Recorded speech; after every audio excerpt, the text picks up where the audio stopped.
The number was written in bold, right there on page 1. No ambiguity, no room for misreading. $940,000. Thomas Brewer, read it, standing at his mailbox on a Tuesday morning, in October 2020. He was 67 years old, recently retired, living alone in the same house in Knoxville, Tennessee he had owned since 1988. He read the number. Then he read the letter from the beginning. Then he sat down on the front porch steps, because his legs stopped working, the way legs are supposed to work when a person receives news like this. The IRS was claiming he owed $940,000 in unpaid federal income taxes, penalties, and interest across a 12-year period between 2005 and 2017. The letter cited unreported business income, disallowed deductions, and accumulated late payment penalties compounding annually.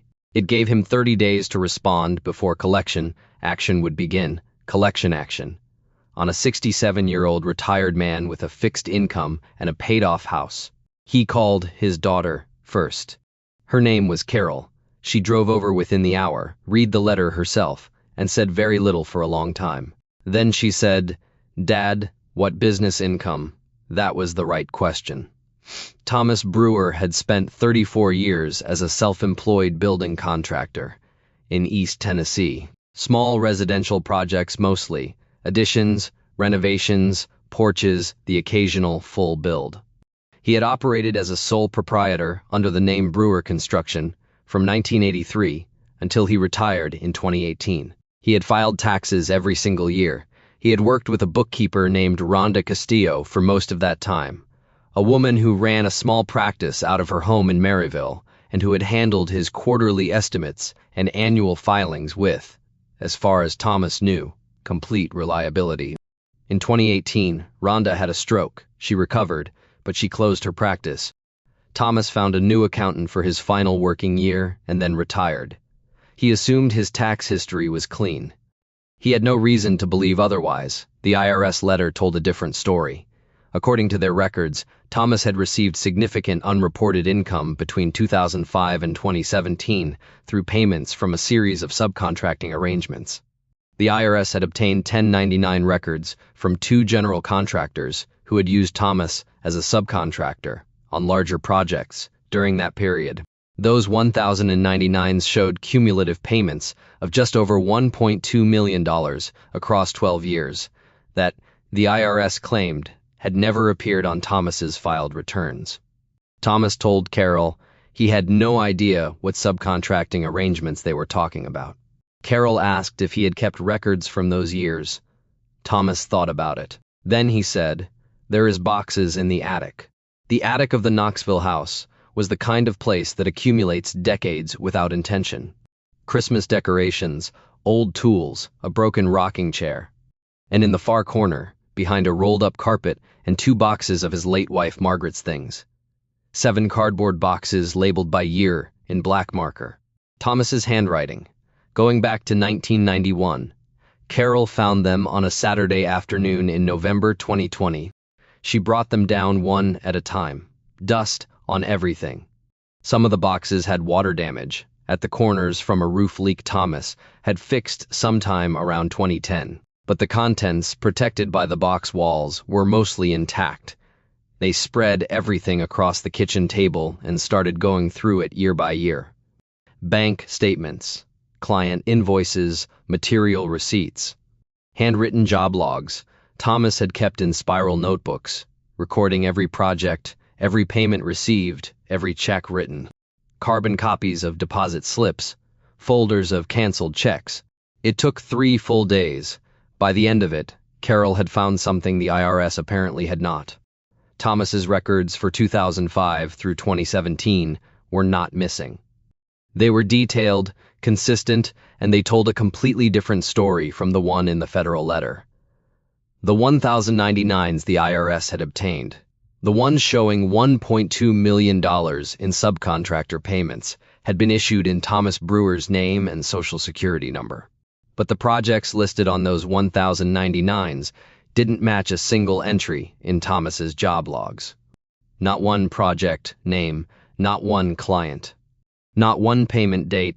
Carol looked at her father across the kitchen table. Dad, she said slowly, did you ever work for a company called Pinnacle Development Group? Thomas shook his head. He had never heard of them. What about Southeastern Build Partners? No. She read 4 more company names. Thomas recognized none of them. Someone had been using Thomas Brewer's name and social security number to receive subcontracting payments for over a decade, and the IRS, working from 1099 records alone without cross-referencing his actual filed returns, had sent a $940,000 bill to the wrong man. They hired a tax attorney named Victor Aldridge in December 2020. He was based in Knoxville, had practiced tax law for 19 years, and had handled identity-related tax fraud cases before. When Carol laid out what they had found, Victor asked for 2 things immediately. He wanted every document from the attic boxes, and he wanted Thomas's Social Security statement. The official earnings record the Social Security Administration maintains on every American worker. The SSA statement arrived within 2 weeks. It showed Thomas Brewer's reported earnings year by year, going back to 1983. And for 2005 through 2017, the earnings figures on the SSA statement matched Thomas's own records, almost exactly. They did not reflect $1.2 million in additional subcontracting income. Because that income had never been Thomas's, Victor filed an emergency identity theft affidavit with the IRS in January 2021. He attached a complete set of Thomas's original records, all 7 boxes organized and indexed, along with the SSA earnings statement, and a detailed memo identifying the discrepancy between the 1099 records and every other piece of documentation in existence. The IRS assigned a special identity theft case number and paused collection action pending review. Then the investigation began. What the IRS investigation uncovered over the following 8 months was methodical and deeply uncomfortable. Investigators believed it was a person operating a fraudulent subcontracting scheme in the East Tennessee construction market, had been submitting false 1099 forms using Thomas Brewer's legitimate Social Security number to create paper documentation for payments that were either fictitious or being paid to someone else entirely. The scheme appeared designed to create false business expense records for the general contractors involved, reducing their tax liability through invented subcontractor costs. Thomas Brewer was a name and a number. Someone had found both, probably through a business license filing or an old public contract record, and had used them without his knowledge for 12 years. The IRS investigation identified 2 individuals connected to Pinnacle Development Group and Southeastern Build Partners. Both cases were referred to the Department of Justice for criminal prosecution. The specifics of those cases remained under seal through most of 2022. What was not under seal was Thomas Brewer's tax account. In September 2021, the IRS issued a formal determination. The $940,000 assessment was withdrawn in full. Every dollar, every penalty, every interest charge. The account was cleared. A letter arrived, this time not at the mailbox but by certified mail requiring his signature, confirming that Thomas Brewer owed nothing, that his tax history was clean, that the assessment had been issued in error based on fraudulent third-party records. Victor framed the letter. He said later, he had never actually done that before with any document from any case. But something about that particular letter seemed worth keeping. Thomas Brewer did not receive financial compensation from the IRS for the year of stress, the legal fees, the months of uncertainty, or the Saturday afternoons his daughter spent covered in attic dust going through boxes from 1991.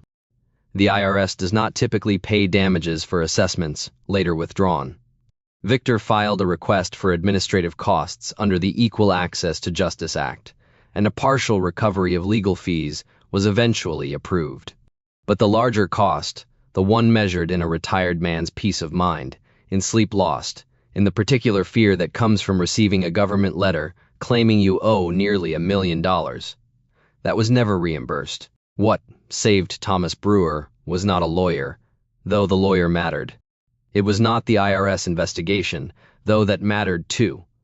It was 7 cardboard boxes in the corner of an attic, labeled by year, kept out of habit, stored behind a rolled-up carpet for 30 years, because Thomas Brewer was the kind of man who believed in keeping records, even when nobody told him he had to.